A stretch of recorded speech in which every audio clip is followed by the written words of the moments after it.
So, room revenue forecast. Now here we'll discuss more about how you have to. So basically we'll discuss about the type of forecast, how you need to work on it, how frequently you have to check that, and different factors which you need to keep in mind when forecasting for future. So because it's revenue forecast, it's very important to basically see, detect, find out the opportunities and the challenges which you might come across in the future, and then accordingly, in case you see opportunities, basically you can just capitalize on them. In case you see challenges, then you can make necessary adjustments in order to achieve the targeted goals. And the most effective way to craft a forecast depends on specific objectives which you might have as a business owner, um, as like some if your superiors tell you that this is what we are aiming to achieve, or these are the particular segments we are trying to target, etc. Then accordingly, because once you know what you are trying to achieve, accordingly you align your actions and you draft a room revenue forecast accordingly. Now there are different types of forecast, different ways of forecasting, which I've listed down here. So I'll take you through these, and as I mentioned in the beginning, in case you have any questions, any clarifications, etc., you can take a note of those. I'll be sharing my contact details, so you can send me the queries or the questions you might have, and then we can discuss and clarify. So first, one of the way of forecasting is a reflexive forecast. So this way of forecast basically involves recommendations from all the systems you have in place. This could be your property management system, channel manager, CRS. In case you are using a revenue management system, or you have CRM even, you can check the different data points from all those systems, and you see recommendations based on those system numbers or insights which you get. And in case you are not expecting any major development, uh, the projections which you will generate will be reflexive in nature, as the name suggests, because you are just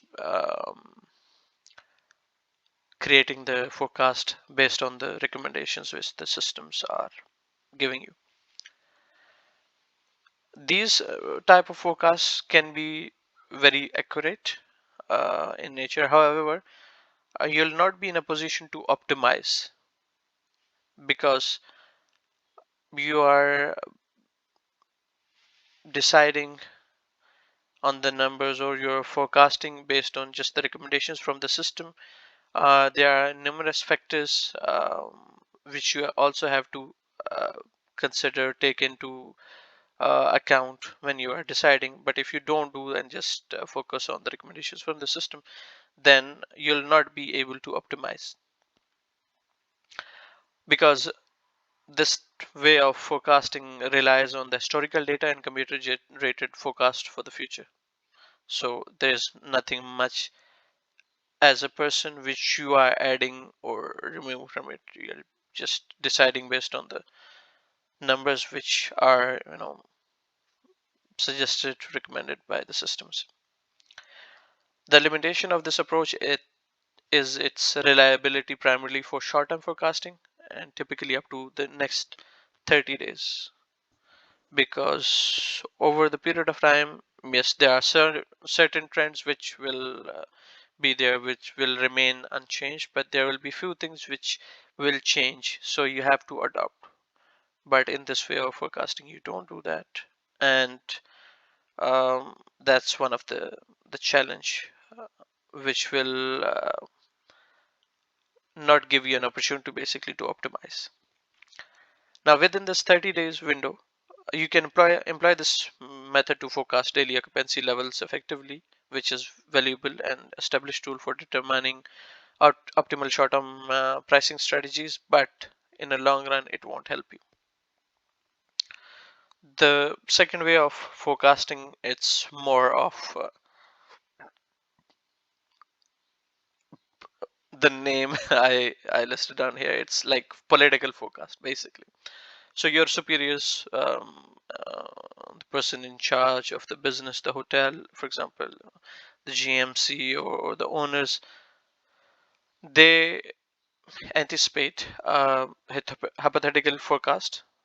Okay, that is basically predefined, and this hypothetical forecast is based on the estimations and assumptions, and they want you to have have the forecast based on those the numbers which they are throwing at you. Now in this situation, we as revenue professionals are bound to adhere to this forecasting approach, and in case of failure, we as an individuals or the team, we are required to provide justification also for why our forecast did not materialize, right? Because it has come from the superiors. They told you certain numbers, and in case you are not able to make it, you need to justify that as well, although you didn't have much say in this. But I listed down here because that is what happens in the real world. We Many of us come across it in such scenarios basically.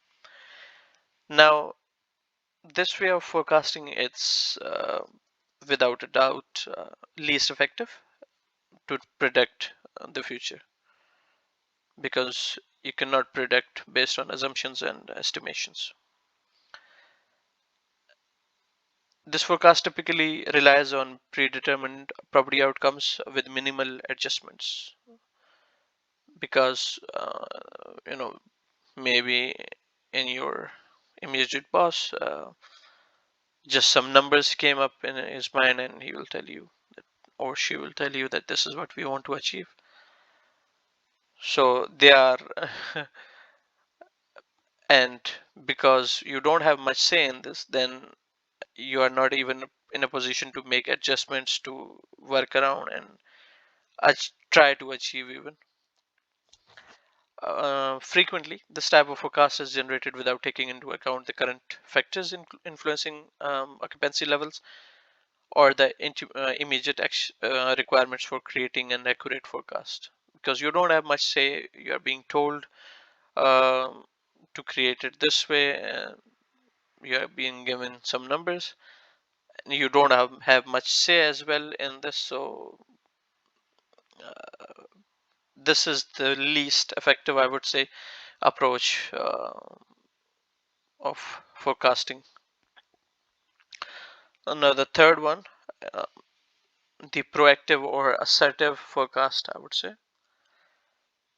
Now, unquestionably, this represents the most effective approach to tackle the task of crafting a reliable forecast, because in this way of forecasting, you have historical data, you have existing trends which are happening, you have some initiatives which you are already having in place, and all of these will help you in having some innovative actions, because you know now that how the market is responding, right?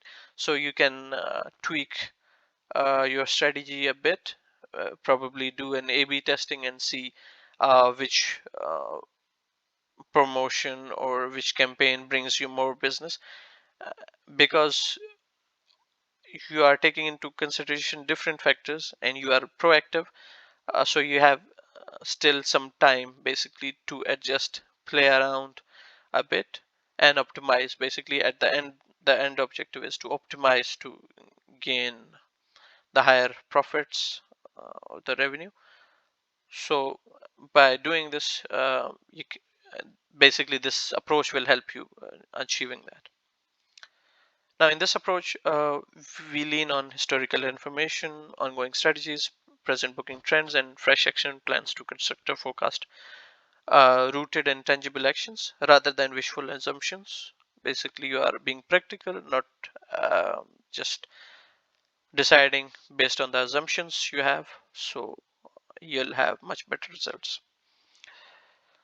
A useful tip for implementing this forecasting approach effectively is to gain deep understanding of your lead times.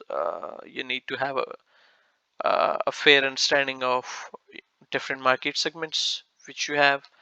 What is their lead time? By having an understanding of that, you will be in a position to forecast and adjust wherever needed, because based on the booking pickup trends, you know which market segment picks up when. So you have an understanding already that how much in advance you will be getting pickup or bookings from a certain market segment. And then on contrary, basically, so one way is that you know how much business you are expecting for a certain from a certain market segment in how much in advance. Now, opposed to that, in case like when you are checking that, and in case you notice that you are not getting the pickup from a certain market segments within, let's say, 60 days lead time in the previous year, now this year they are not picking it much in advance, then you can approach those partners and see what challenges do they have, because this could be an alarming situation and you need to adjust, tweak a bit your strategy. It is important to discern the type of business that is typically booked and when these bookings occur. Now we'll discuss more about the lead times in the following slides, so you'll have a bit more understanding about it. Now, for way of this is another way of forecast, but basically this is one of the just a way to improve or to optimize the way you forecast. So in this method, basically you establish a process, a protocol, wherein the group booking department, group sales team, or conference department generate forecast for all the groups over a 3 to 6 months horizon, and they should be giving you these forecast approximately 5 to 10 days before you have your final one as a revenue professional, a manager, executive. Now, this process should be streamlined, so you have in place and you have kind of automated it, so you have set dates, and by this date or time you should be receiving it, so not to asking all the time the relevant department to share with you this data. Now, but once you have this data, you have to take a note of the variances they anticipated based on their practical experience and daily interactions with the groups, and what you have already drafted. And also you have to question whether they are anticipating a potential cancellation or adjustments in number of rooms for a particular group, and whether in case of adjustments, whether it's an increase of in number of rooms or decrease. Because once you know, then you'll be able to have more practical approach, and also you in case required, you have to adjust also your strategy, because in case they are giving you an indication that there can probably be a cancellation for a particular group, then you have to be prepared how you are going to fill that inventory, and with what type of business you will try to do that. Implementing this procedure to gather additional data yields several advantages, because you have on the ground, uh, basically you are learning from the people who are already working with the partners, and having more insights on what are the the different, based on the insights they're getting from their partners, how the business is progressing, I would say, or what are the challenges which they are facing. So you'll have different advantages, and you'll be having much productive information which will help you to have um, accuracy, basically to have an accuracy in the forecast. Furthermore, this forecast procedure guarantees regular follow-ups with all the groups which are conducted. So by having this practice or this process in place, you'll be able to have a fair understanding of how much of a group business you are having, whether it's guaranteed, non-guaranteed, definite, not definite, whether the deposits are being collected, etc., or not, in order to avoid some last-minute surprises. Room revenue forecast, again, lead time buckets. So lead times, as I said, that we'll be discussing more about this in the following slide. So we'll categorize our business, let's say, into three segments. So you have a base business. This is usually the most crucial segment. This is generally low paying groups you have, or the crew members, or transient guests who booked much in advance. So that's your kind of base business, which most of us really rely on. So have some base business, because this will help you to optimize on other segments which you might have. Usually, this type of business you have much in advance. Um, you will be having, for example, early bird discounts or different kind of promotions to attract early bookers. So that way, you are able to have some base business, and then uh, once you have that, this helps you to optimize on the other segments of your market mix. The second one is fill up. So this is basically the type of business which you get from the corporate clients and other individual bookings, which you usually get between 15 to 60 days in advance. So this is one of the segment where you start to yield, right? And then you have the top up one. uh, this is the business usually which you generate 0 to 14 days before the guest arrival, to and basically to optimize in this segment and to yield.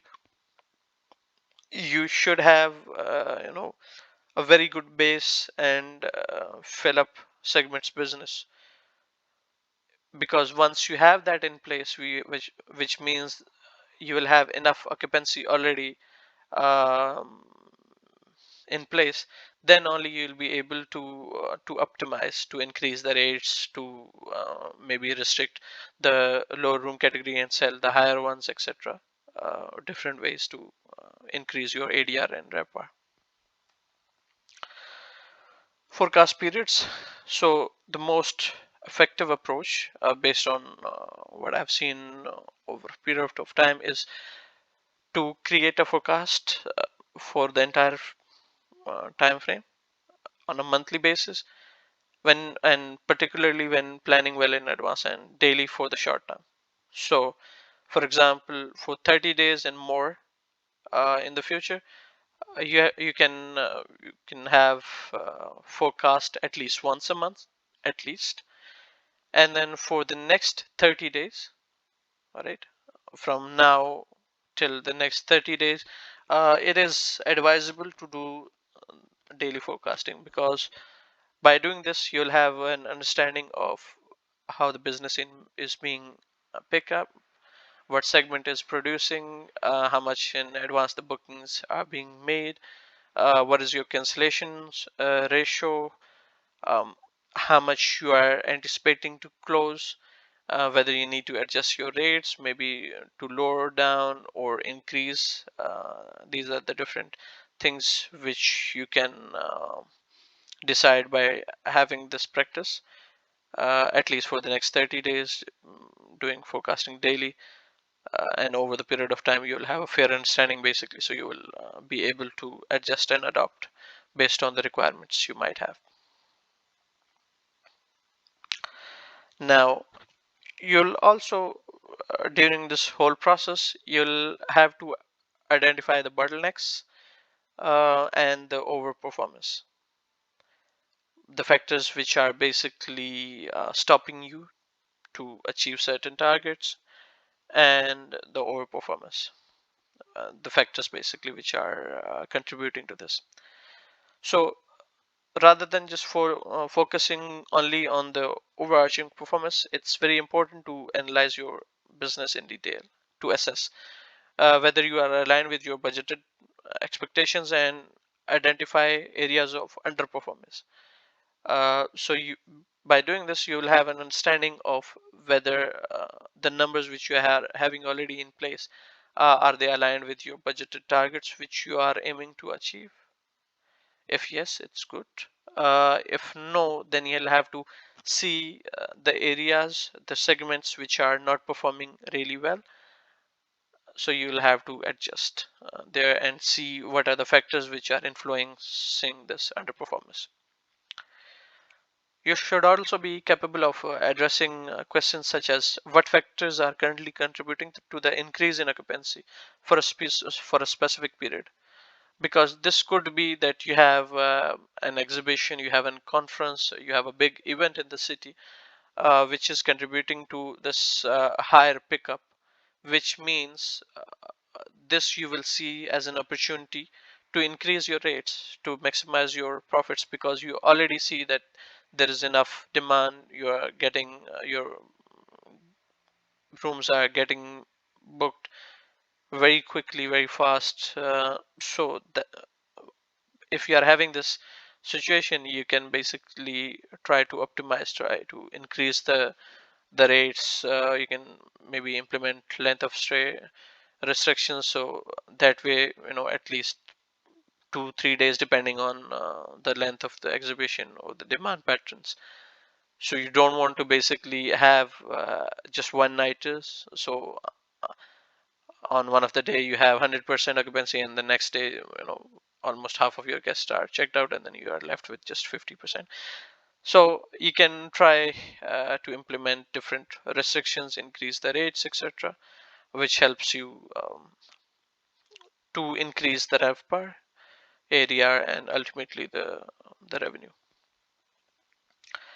Also, you'll have to ask whether there are any strategies that can be employed to boost occupancy in the segments or rate categories that are currently performing below expectations. What can you do? What are the strategies you can employ? What are the offers which you might want to share with those partners to generate or accelerate the bookings, basically the business? All of this, while you are doing this whole forecasting process practice, you will have an understanding, and then these are the questions which you should have in your mind.